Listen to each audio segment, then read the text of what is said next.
नमस्कार दोस्तों, मेरा नाम है सायन। आप सबका मेरा YouTube channel smart marketing tips में स्वागत है। आज जिस टॉपिक के ऊपर मैं बताऊंगा वो टॉपिक बहुत ही कमाल का है, बहुत ही इंस्पायरिंग है। आप वीडियो को देखते रहिए। आज का जो टॉपिक है वो टॉपिक है how to start your blogging. How to start blogging. आप ब्लॉगिंग कैसे कर सकते हो और ब्लॉगिंग करने के बाद उससे आप पैसा कैसे कमा सकते हो। आज इस वीडियो में मैं आपको पूरा बताऊंगा आप कैसे ब्लॉगिंग कर सकते हो और ब्लॉगिंग करने के लिए आपको क्या क्या नॉलेज होना चाहिए, सब कुछ मैं क्लियर करके आज आपको बता दूंगा। तो चलिए दोस्तों, आज वीडियो को शुरू करते हैं। और अभी तक आपने मेरा चैनल को सब्सक्राइब नहीं किया है तो सब्सक्राइब कर दीजिएगा और बेल आइकन को प्रेस कीजिए ताकि आपको बहुत ही इंस्पायरिंग और कमाल का वीडियो मिलते रहे। चलिए दोस्तों, आज का जो टॉपिक है वो है आप ब्लॉगिंग कैसे स्टार्ट करोगे और ब्लॉगिंग में कैसा करियर अपॉर्चुनिटी है, ब्लॉगिंग करने के बाद आपको कैसा फायदा होगा, क्या होगा, सब कुछ मैं इस वीडियो में बताऊंगा। देखिए दोस्तों, ब्लॉगिंग जो है वो एक धमाकेदार करियर अपॉर्चुनिटी है, बहुत ही कमाल का करियर ऑप्शन है इस टाइम में भी। अभी 2021 चल रहा है, लेकिन ब्लॉगिंग का आज टाइम में भी बहुत ही शानदार करियर ऑप्शन है। आप मेरा वीडियो को देखते रहिए। तो ब्लॉगिंग करने के लिए पहले आपको समझना होगा कि ब्लॉगिंग क्या होता है। तो दोस्तों, मैं पहले बताऊंगा कि ब्लॉगिंग क्या होता है। देखिए दोस्तों, ब्लॉगिंग जो होता है वो है कि आपको एक वेबसाइट होना चाहिए। आप उस वेबसाइट में डिफरेंट टॉपिक के बारे में लिखोगे। कौन सा टॉपिक में आप लिखोगे? जो आपका पसंद है, जिस टॉपिक में आपका नॉलेज है, जिस टॉपिक में आपका एक्सपीरियंस है, जिस टॉपिक में आप काम कर रहे हो, तो आप इस टॉपिक के बारे में बताओगे दूसरे लोग को इंटरनेट मीडियम से। सो ये हो गया ब्लॉगिंग। सो ब्लॉगिंग करने के लिए आपको एक वेबसाइट चाहिए, आपको डोमेन होस्टिंग चाहिए और आपको काफी नॉलेज चाहिए। आप ब्लॉग कैसे बनाओगे वगैरह वगैरह। तो मैं आज बताऊंगा कि ये हो गया ब्लॉगिंग। दूसरे पर चलते हैं कि ब्लॉगिंग करने के लिए आपको क्या चाहिए। पहले दोस्तों मैं बताऊंगा कि ब्लॉगिंग करने के लिए आपको पहले जो चाहिए वो है कि डोमेन। तो दोस्तों आइए समझिए डोमेन क्या होता है। सो दोस्तों, वेबसाइट बनाने के लिए आपको पहले जो चाहिए और ब्लॉग बनाने के लिए आपको पहले जो चाहिए वो है कि डोमेन। तो आइए पहले समझते हैं कि डोमेन क्या है। डोमेन एक इंटरनेट एड्रेस है। डोमेन में आप आपका जो वेबसाइट वो दे सकते हो।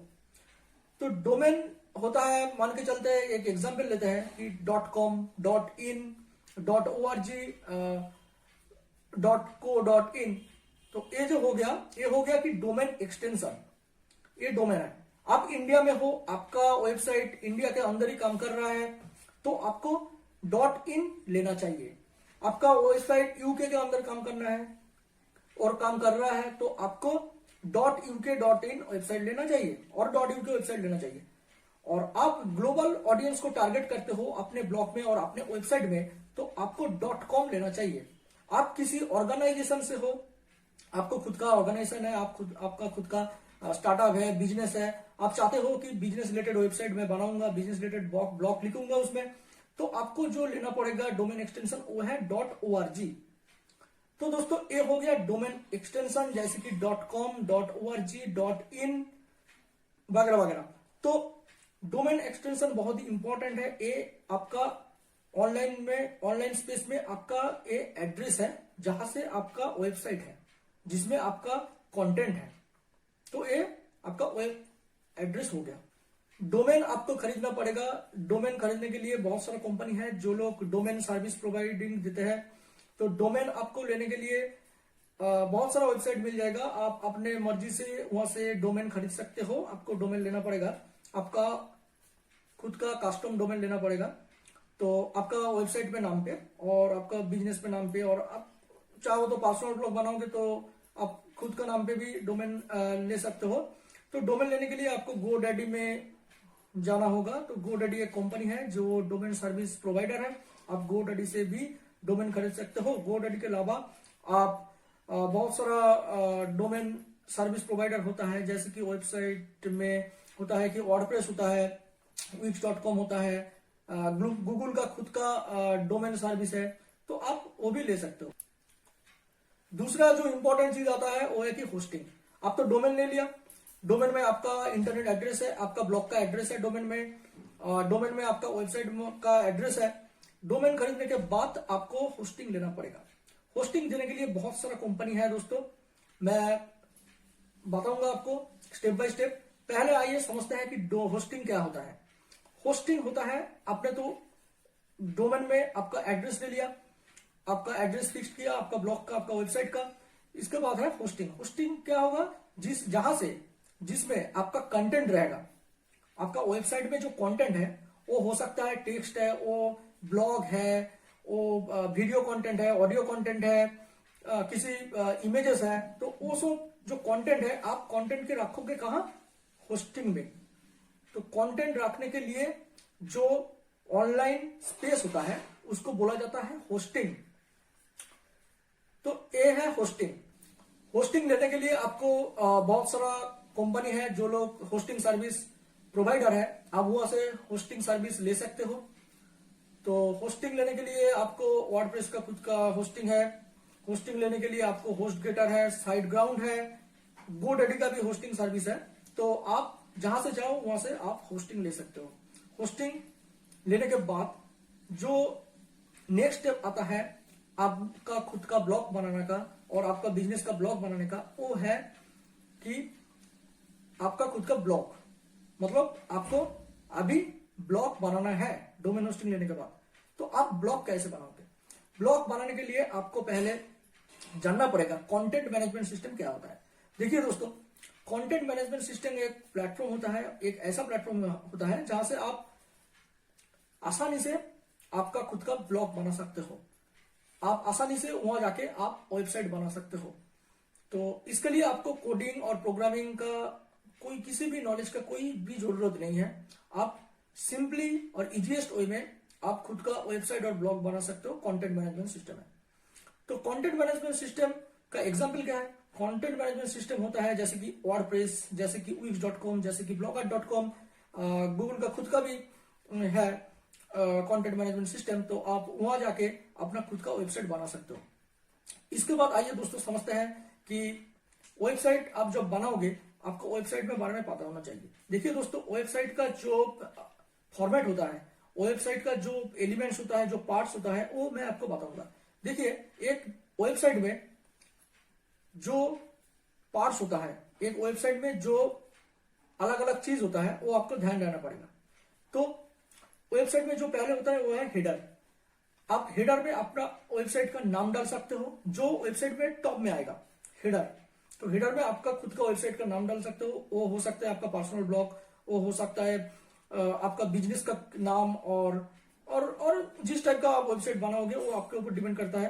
तो आपको खुद का ब्रांड देना पड़ेगा, खुद का ब्रांड नेम हेडिंग में डालना पड़ेगा कि मेरा वेबसाइट का नाम ए है, मेरा ब्लॉग का नाम ए है। तो आप हेडिंग में ये डालोगे। तो इसके बाद जो आता है वो है कि साइड बार। साइड बार में आप बहुत सारा इंपॉर्टेंट चीज जोड़ सकते हो अपने वेबसाइट का, जिसमें कि है जैसे कि आप विडगेट लगा सकते हो, आप बहुत सारा ऑप्शन भी ऐड कर सकते हो साइड बार में। इसके बाद जो आता है वो है कि बॉडी पार्ट। वेबसाइट का जो बॉडी पार्ट है, वो बॉडी पार्ट बहुत ही इंपॉर्टेंट है। सबसे ज्यादा इंपॉर्टेंट वेबसाइट के अंदर जो चीज है वो है कि वेबसाइट का बॉडी। तो बॉडी में आपका क्या रहेगा? आपका ब्लॉग रहेगा। आप कौन सा वेबसाइट बनाओगे उसके ऊपर डिपेंड करेगा वो बॉडी में क्या रहेगा। वेबसाइट का बॉडी में आपका ब्लॉग रहेगा, वेबसाइट का बॉडी में आप जिस बारे में लिखते हो आपका आर्टिकल्स रहेगा, सब वहीं पब्लिश होगा। तो वही मेन बॉडी है जहां से आपका वेबसाइट का मेन कंटेंट रहेगा। मेन कंटेंट का मतलब होता है इमेजेस होता है, हो सकता है वीडियो हो सकता है, किसी भी कंटेंट हो सकता है, टेक्स्ट हो सकता है। तो वो आपका बॉडी पार्ट में रहेगा। ये बहुत ही इंपॉर्टेंट है वेबसाइट के अंदर। इसके बाद जो लास्ट स्टेप है वो है कि फुटर। फुटर में आप खुद का वेबसाइट का एड्रेस दे सकते हो। फुटर में आपका कोई दूसरा वेबसाइट है तो उसका भी एड्रेस दे सकते हो। आप फुटर में आपका कंपनी के बारे में लिख सकते हो, आपका कंपनी का नाम रहेगा। फुटर में आप कस्टमर के साथ ईमेल मार्केटिंग करते हो तो ईमेल का जो फॉर्म होता है, ईमेल मार्केटिंग का सब्सक्रिप्शन फॉर्म होता है, वो सब्सक्रिप्शन फॉर्म सब आपका फुटेज में ऐड होगा। सोशल मीडिया जो प्रोफाइल होता है, जैसे कि फेसबुक प्रोफाइल, जैसे कि इंस्टाग्राम प्रोफाइल, जैसे कि आपका ट्विटर प्रोफाइल, तो जो सोशल मीडिया प्रोफाइल है वो आप फुटर में भी ऐड कर सकते हो। यहाँ से क्या होगा? ऐसे यही होगा कि आप आपका जो सोशल मीडिया पेज है ब्लॉग के अकॉर्डिंग, तो वो आपका ब्लॉग के साथ कनेक्ट हो जाएगा आप फुटर में ये सब डालोगे तो दोस्तों ये हो गया कंटेंट मैनेजमेंट सिस्टम। तो इसके बाद आता है कंटेंट राइटिंग के बारे में। आपको दोस्तों जो कंटेंट लिखना है वो कंटेंट आपको एसईओ ऑप्टिमाइज होना चाहिए। दोस्तों आपको जो कंटेंट लिखना है वो एसईओ ऑप्टिमाइज होना चाहिए। कंटेंट में क्या क्या कीवर्ड रहेगा, क्या क्या कीवर्ड नहीं रहेगा, ये बहुत ही इंपॉर्टेंट है आपका ब्लॉग के लिए। कंटेंट में आपका कोई भी एफिलिएट लिंक भी रह सकते हैं। तो चलिए दोस्तों, इस वीडियो के साथ अगले वीडियो में मैं आऊंगा बहुत ही इंपॉर्टेंट एक टॉपिक लेके। आप मेरा वीडियो को देखते रहिए, और अभी तक आपने हमारा चैनल को सब्सक्राइब नहीं किया है तो सब्सक्राइब कर दीजिए और बेल आइकन को प्रेस करिए ताकि आपको बहुत ही इंपॉर्टेंट वीडियो मिल जाए। नमस्कार।